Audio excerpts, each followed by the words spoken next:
For me, traveling is so important as a chef.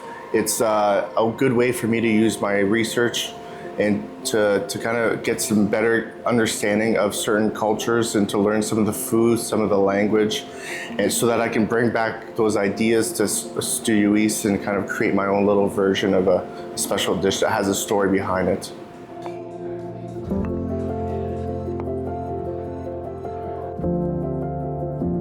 Hey, I'm Guy Pratt, the chef and co-owner here at Studio East. And I bought Studio East back in 2019 with my brother, and it's been such a fun journey ever since.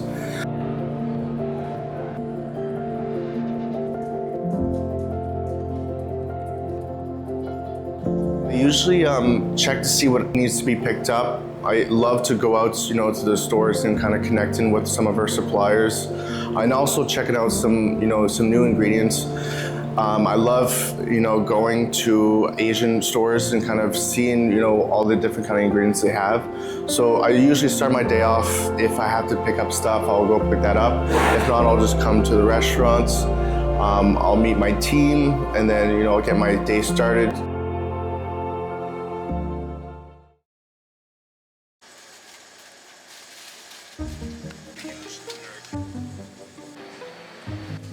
Tien Phat is one of our suppliers. They're from Vietnam, but it's a family-owned business. This is my favorite store here. Get some Chinese donuts. All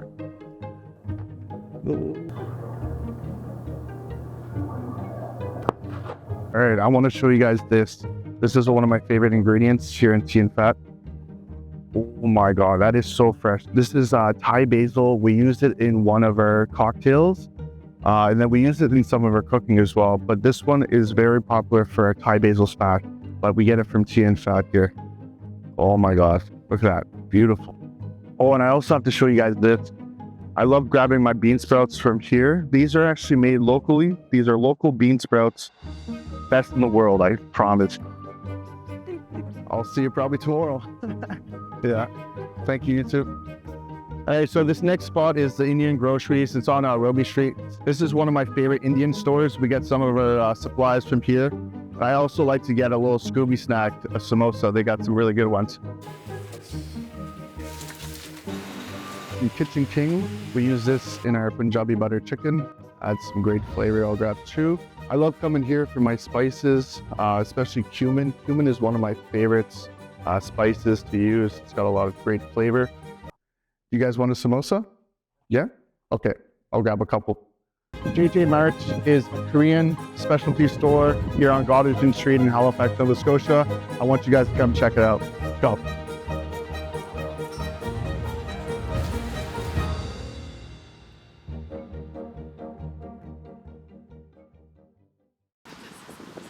In the new location on Agricola Street, we wanted to keep the same kind of vibe that the old Studio East had, but we just wanted to kind of elevate it a little bit more. We also added a beautiful dragon beer tap.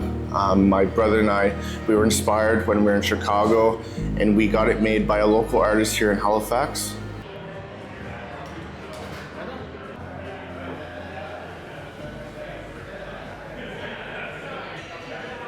This is Studio Underground. Yeah. So one thing you might already know about me is that I love dragons. So with this room, we wanted to do something really cool. So I got these beautiful dragon seats here with some dragon skin, as you can see. We wanted to do something really special for Year of the Dragon. And these chairs are very special for me. I started working for my father back in 2012 when I was 16, and I was working in his restaurant. I'm one of the fourth generation of chefs in my family, so I'm really trying to pass on my legacy.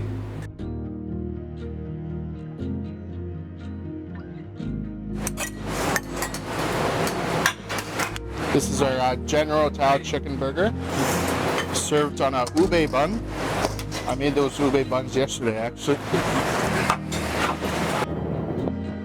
Place our chicken inside. Yep. This is deep fried karaji marination Japanese chicken. All right, let me introduce you to our chef de cuisine. This is Chef Amit He's been with us for over 2 years. He's the one who created our Punjabi butter chicken. It's from his family's recipe. But Amit is an amazing addition to our team. He takes a lot of weight off my shoulders when I'm not here and when I'm here. So what's in order comes in. We just take them, we put them in the water. We boil them first for about a minute. While that's boiling, I'm gonna get my pan. This is carrots, cabbage, and it's fermented with vinegar, gochujang, and brown sugar. It's to our hot pan.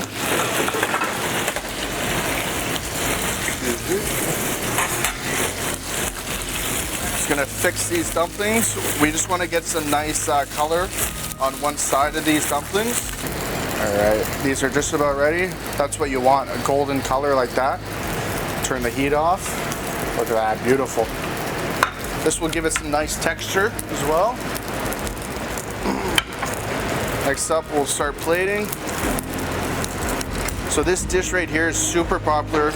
We make the dumplings fresh every day just to try to keep up. And then we're just gonna top it off with some Korean barbecue sauce and some green onion. So one of my favorite lunch items is the Jakarta beef noodles. For me, you know, I love a good noodle dish, and when we were creating the lunch menu, we had to add a noodle dish.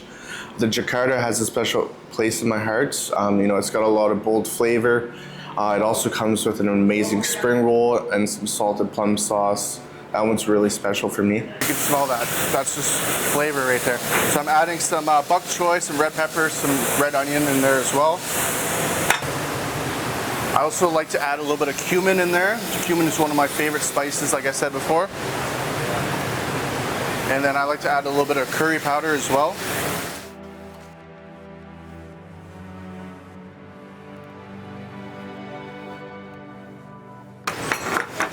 And then I like to finish it off with some bean sprouts. I add these at the very end because I like to keep it that natural kind of crunch to it. Garnish it with a bit of bean sprouts right here. Then we add a bit of crispy onion.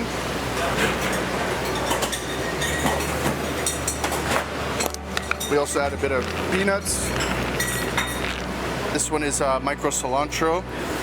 And then all it's missing is the spring roll. So this dish also comes with a side of plum sauce to go with the spring roll. This plum sauce we make here in house. And there you have it, the Jakarta beef noodle. This is one of my favorites. And this is served only for lunch, but it's packed with lots of love, lots of flavor.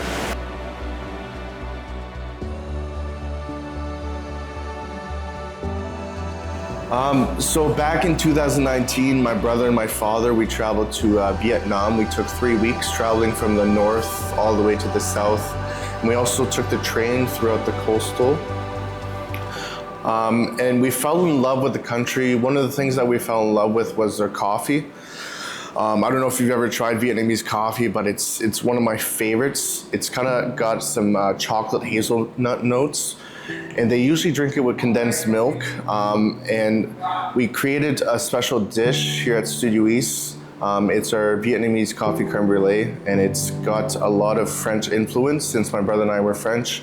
And we wanted to use some of the Vietnamese coffee with the condensed milk because it's so packed with love. And for me to be able to share that with our guests is just so important. So this one gets 2 ginger molasses cookies. These are made fresh in house. And then we usually garnish it with some kind of fruit, a little bit of mint. And there you have it, the Vietnamese coffee creme brulee. All right, so I've got a beautiful halibut here. This one is 35 pounds. I actually ordered it this morning from my friends at Fisherman's. I love supporting them. And Ash came in this afternoon, as you saw. So we use this in our pan-seared halibut dish with a coconut red curry sauce, some jasmine rice, and some vegetables. But let's get started.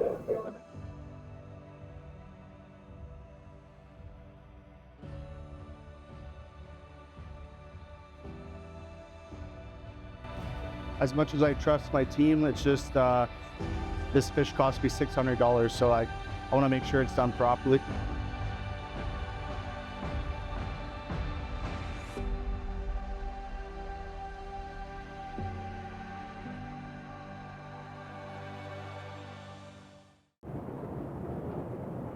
All right, so this is the amazing Leo. Right now he's making our famous egg nest. This one is for our pad thai.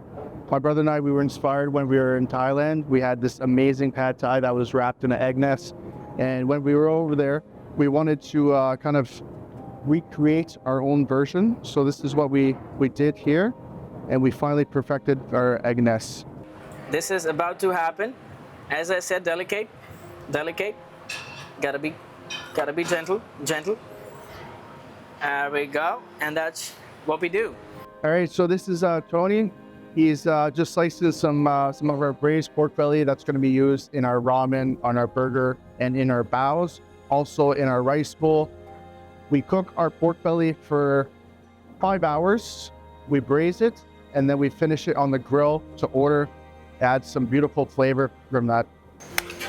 So what we're doing here is we're trying to get both sides seared with a nice golden color.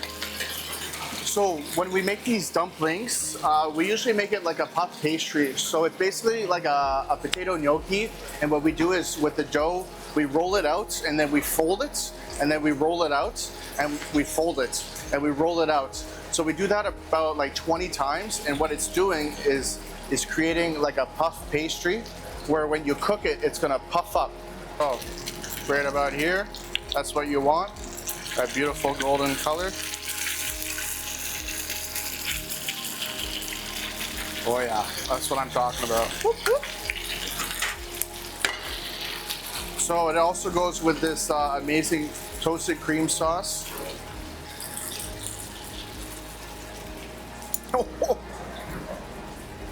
That's love right there. All right, so for this dish, I'm trying to build a pyramid, and we're gonna add our toasted cream sauce. Oh yeah, look at that, love. Just like that. And then we're just gonna go over here, add the rest of the garnishes. So for this one, we wanna add something acidic to cut through the fattiness. So we're gonna add our Asian slaw, some green onion, some cilantro,